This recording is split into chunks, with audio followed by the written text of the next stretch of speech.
السلام علیکم ورحمۃ اللہ وبرکاتہ۔ ناظرین، کچھ دن پہلے میں نے جو بدعات ہے اس پر بات کی تھی تو کافی دوستوں نے مجھے اپریشیٹ کیا۔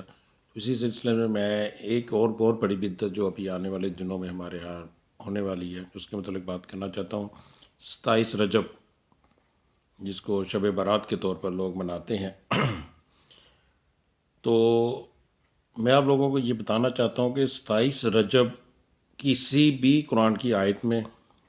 کسی بھی مصدقہ حدیث میں 27 رجب کا ذکر نہیں ہے کہ اللہ کے رسول حضرت محمد صلی اللہ علیہ وسلم کو 27 رجب کی شام کو ہی عرش پر بلایا گیا تھا۔ قرآن پاک میں صرف ایک لفظ آیا ہے کہ وہ ایک رات تھی جس میں اللہ کے رسول کو بیت المقدس، مکہ سے بیت المقدس لے جایا گیا اور وہاں سے پھر عرش معلیٰ پر لے جایا گیا۔ اس میں نہ کوئی تاریخ مقرر ہے، نہ کوئی رات مقرر ہے کہ وہ کون سے مہینے کی رات تھی،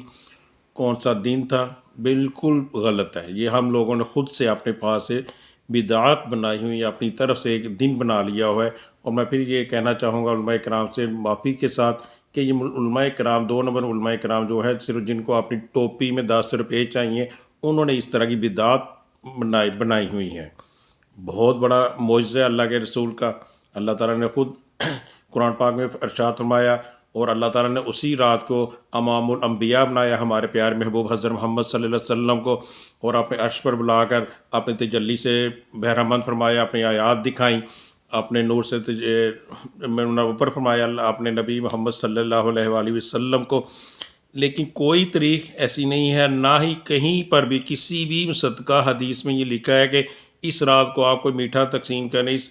دن کو آپ کوئی میرا روزہ رکھیں یا کوئی مخصوص عبادت کریں۔ دیکھیں، عبادت کرنا بہت ثواب کا کام ہے، لیکن کسی بھی ایسی چیز کو آئین اسلام سمجھ کر یہ کام کرنا، یہ بدعت ہوتی ہے۔ بدعت کی تعریف ہی یہی ہے کہ جو نہ حضرت صلی اللہ علیہ وسلم سے ثابت ہو، نہ حدیث سے ثابت ہو، نہ قرآن سے ثابت ہو، نہ ہی کسی صحابی سے ثابت ہو، اور اس کو کوئی بھی بندہ، چاہے وہ کتنا بھی بڑا عالم دین ہے، جتنا مرضی اس کے پاس علم آ گیا ہو، وہ آئین اسلام سمجھ کر، آئین ثواب سمجھ کر وہ کام کرتا ہے، وہ بدعت ہوتی ہے، اور بدعت ضلالت ہوتی ہے، اور وہ گمراہی اور وہ جہنم میں لے جانے والی بات ہے۔ ہاں، شب برات کو جو مناتے ہیں، جو شب برات کا حق ادا کرتے ہیں، جو سمجھتے ہیں کہ شب برات ہوئی، جو کہ الحمدللہ ہوئی،